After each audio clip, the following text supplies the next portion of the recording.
Do you feel stuck in a miserable job where you're underpaid, undervalued, and stressed out, but you don't know how to break free and find something else without starting over or taking a pay cut in your career?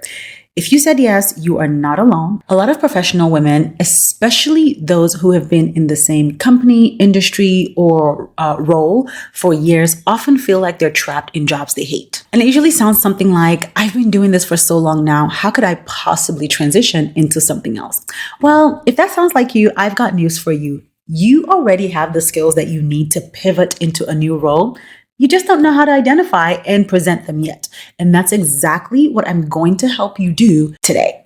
In this video, I'm going to walk you through my Skills That Pay framework, the same process that I teach inside my 12-month group coaching program, Find Your Fulfilling Career, that helps professional women like you uncover their transferable skills and confidently position themselves for new opportunities and land jobs they love with a 5-figure salary increase, even if they've never done that job before. So if you're ready to stop feeling stuck in your job and start moving toward a career you actually enjoy, then stick around because I'm going to help you out in this video.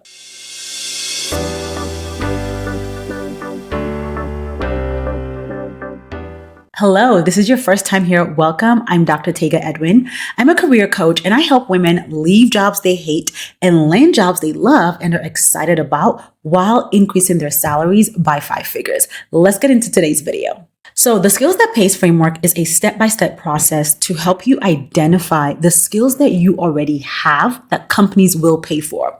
Skills is an acronym, and that is going to make up the 6 steps that we're going to take to help you identify transferable skills that companies will pay for. The first step is to scan your work tasks and get clear on what you've done before. I want you to sit down and write down every single task you've handled in your career. And don't just think of the big projects, but think of also the small everyday things. So let's use an example of an accountant who's thinking about transitioning into digital marketing. For the accountant, their list might look something like creating financial reports, communicating with team members about budgets, analyzing financial data, managing spreadsheets, preparing tax documents. Write down everything that you can think of. And this is important because a lot of people don't realize the transferable skills they already have because they only focus on their job title. But when you write down all the tasks you've done and you start thinking of the skills you use to do them, you will start seeing patterns that reveal the hidden skills that you have that other industries will value. Once you've listed out all your tasks, it is time to do a key task analysis. So for this second step, you're going to go back through that list and highlight the tasks where you made the biggest impact or tasks that you genuinely enjoy doing. So you're going to think about tasks where you delivered a positive outcome, you got praise from maybe your boss or a team member, or you just felt energized and confident while doing it. So back to our example of the accountant who wants to go to digital marketing, they may look through the list and say, I really enjoyed analyzing financial data because I got to problem solve. Communicating with the team about budgets felt impactful because I was influencing decisions, and I like creating financial reports because that energized me. Not all tasks are created equal. So when you do this step, it helps you separate what you can do from what you actually want to do and the skills you like using. And this is crucial for finding a fulfilling job, not just any job. This step is also going to help you identify the skills that you use to accomplish the task. Because again, think back to the accountant who was talking about communicating financial reports. They realized that they used communication skills. Step 3 is integrate the job description. So now you're going to match the strongest and most enjoyable tasks and the skills you used with the skills listed in the job descriptions for your target role. So for this step, you're going to need to actually find a few job postings for your target role in your target field. Look for patterns in the skills and responsibilities that are listed on the job descriptions and pull out some common responsibilities.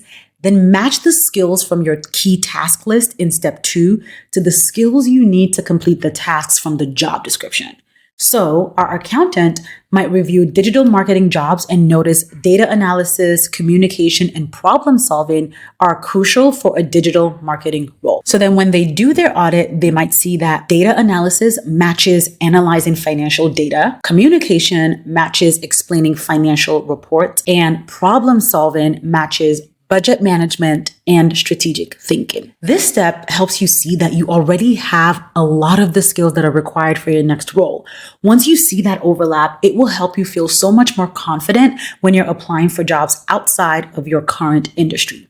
Now, if you're finding this video helpful so far, don't forget to hit the like and subscribe button below. Step 4 is to link the skills together. So now you're going to craft professional statements that show how your experience matches the new job in the new industries.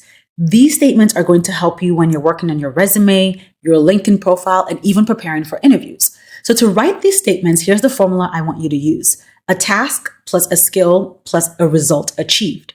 So our accountant might create a statement like used data analysis to improve budget forecasting accuracy by 15%, providing better decision-making insights for senior leadership.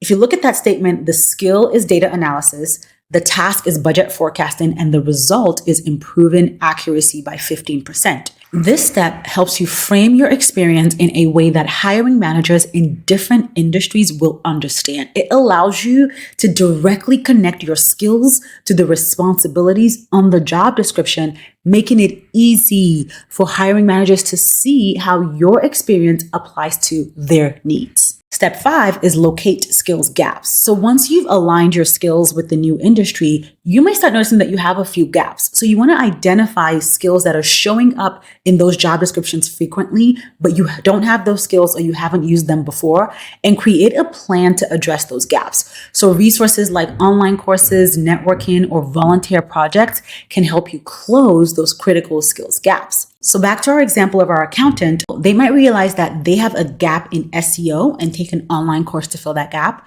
Social media strategy, so they might shadow a colleague or work on a side project to get that skill. Or they might realize that they don't know how to use marketing software and they can learn through free online courses. When you address these skills gaps that you have identified, it will give you confidence going into interviews and help you present yourself as a strong candidate. Step 6 is to sell your value. In the final step, this is where you're confidently communicating your skills and value during the entire job search process. So this includes updating your resume and LinkedIn using the statements from step 4 or some variation of those statements to position yourself as the best candidate for the job you want. You're going to prepare interview answers that highlight your transferable skills and achievement with those statements. And you can even use those statements to negotiate a higher salary because these are statements that show how you're adding value to the organization. So in an interview, our accountant might say something like, I've used data analysis to improve budget forecasting accuracy by 15%. And I know that same strategic thinking will help me analyze and improve campaign performance in a marketing role.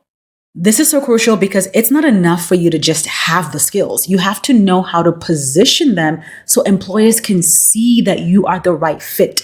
Once you master this step, you will actually stop feeling like you have to convince people that you're qualified because they'll just see it for themselves. They will see it in the way that you market yourself throughout every phase of the job search. So this is the exact framework that one of my clients used to transition from mental health to a leadership role in government, even though she thought she didn't have the skills. Like once we applied the skills framework, she realized that all of her experiences, her education, and her training working with people, managing sensitive situations, and even analyzing problems translated perfectly to her new industry. So she not only made the transition, she landed a higher paying leadership role.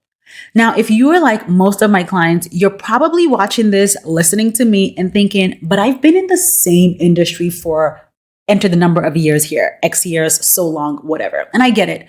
Making a career pivot can be daunting when you have been in the same field for years, but the truth is your skills are more transferable than you think. The skills framework helps you identify those skills and position them effectively. If you follow this process step by step and really just think through your tasks, identify the skills, match them to the job, you will see that you are more than qualified for a ton of different jobs out there. And you will be able to confidently pursue new career opportunities without starting over. So if you're tired of feeling sick and tired and stuck in a job that you hate, and you want access to a proven transition plan to help you land a job you love, then you should sign up for my free training, Leave Your Miserable Job. If you look in the description below, you will see the link for that training. In this training, you're going to learn the other key elements in addition to skills that you need to make a successful career pivot without starting over or taking a pay cut. So click the link in the description below to sign up and take the first step toward your fulfilling career. Now, if you found this video helpful, don't forget to hit the like and subscribe button so you never miss a video from me. And this one gets shared with more people. Don't be stingy, girl. Share the love. And once you do that, don't click away. I see you. Don't go anywhere. Click the next video that's popping up on the screen right here so that I can continue to help you thrive in your career.